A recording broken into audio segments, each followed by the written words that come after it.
Alright, so editing this standard Brawl Gix deck, still trying to figure out how I want it to work. Sometimes it's a little top heavy. Usually it curves pretty well, especially since I always have Gix to play on turn 3. But what I really want are creatures before Gix, Bloodcaster, not necessarily Vran, but just something that I can play for 2 mana, Monstrosity, and things that can give me more value. This may not be the best 2-drop, but if it does die, at least I get something for it. So if people are trying to kill all of my creatures before I play Gix, then I'm going to get a food from this. I can gain some life. The underdog I can blitz. The Bloodcaster gives me a blood token.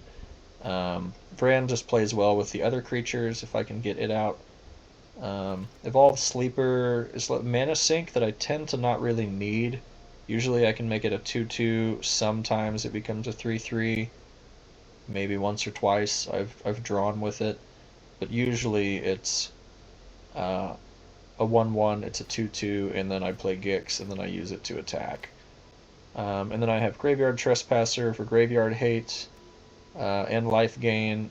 The Gumdrop Poisoner, this one's interesting because I don't have a lot of other life gain, so usually I create the food, and then I'll play this turn 3, and I don't really get to take advantage of the second ability very often because you'd have to pay 5 mana to sack the food, gain 3 life, and then cast this for 3, and then give something -3/-3. So usually it's just a 3-drop 3/2 lifelink, which is still pretty good.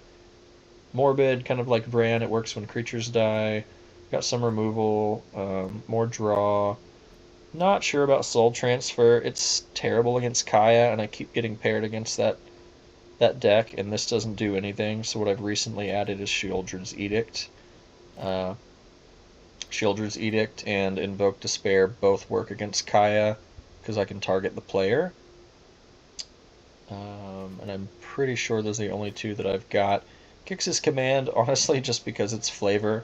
It actually does work pretty well because having somebody sack the highest power thing they have usually tends to be pretty good. And then I'll put lifelink on Gix and then swing in.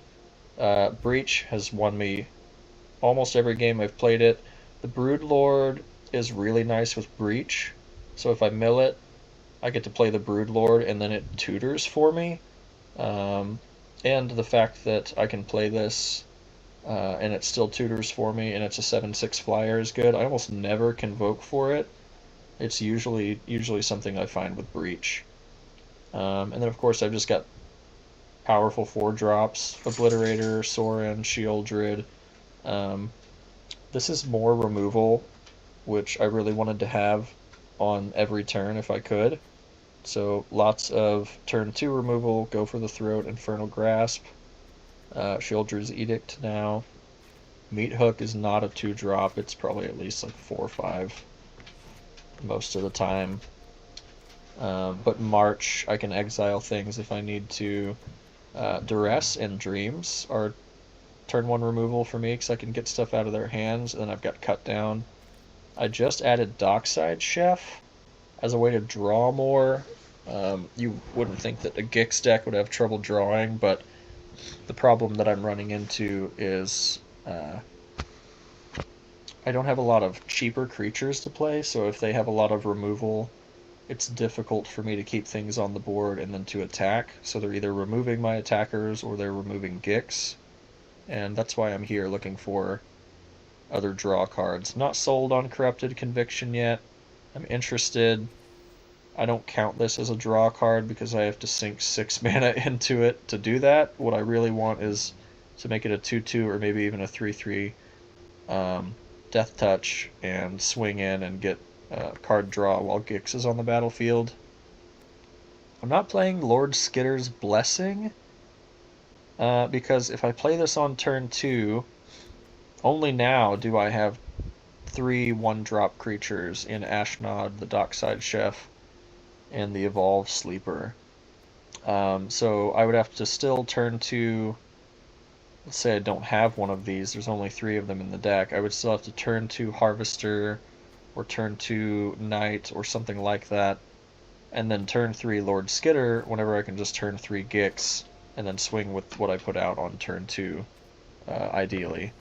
So I'm thinking about Fell Stinger as exploit and as a death touch blocker, and then I've also just thought about turning this into a Braids deck and or making a Braids deck and trying that out, because sacking blood tokens would be easy to do with the Bloodcaster and with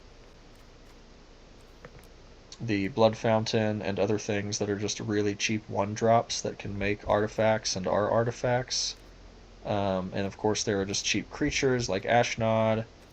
There are ways that you can draw cards and create treasure tokens. There's stuff like Rotten Reunion, where if they play any card or use a Terramorphic Expanse or anything, you just pay 1, exile it, get a zombie, you hold on to that zombie, cast Braids, sack it, they lose 2, you draw, and the value just begins. Hexmage would be good in Braids. I realize I'm not talking about Gix anymore, but Hexmage would be good in Braids because you can sack the roll. It's an enchantment. Persistent Specimen, probably not the best, but like it's still something that you can keep bringing back. Same with the Harvester. Anything that has Unearth that's cheap. Lots of things like that. So, not the Corrupted Official, but the Doomed Dissenter. Play it on 2, play Braids on 3, sack the Dissenter, get a 2/2 that you can sack. There are just a lot of options here, I think, before you get to turn 3. And there are just lots of removal options too, so even if you play Braids turn 3 and you only have 1 thing to sack, you can draw into other things to play before then. So considering it, and I don't play it here because this deck doesn't really want to sacrifice stuff. Either I'm playing a few creatures and I really want to keep them, or I'm keeping the board pretty clean and waiting to get to like turn 4, turn 5, where I'm just going to wipe things with Meathook or with Gix's Command and or Invoke Despair. And a lot of games it is more just like controlling the board. Maybe I get to draw a couple of cards, and then I play Breach the Multiverse, and that's when I really go in for the win. So that's kind of a breakdown of this deck. I know I talked a lot about Braids, but this is what I'm doing in Standard Brawl right now.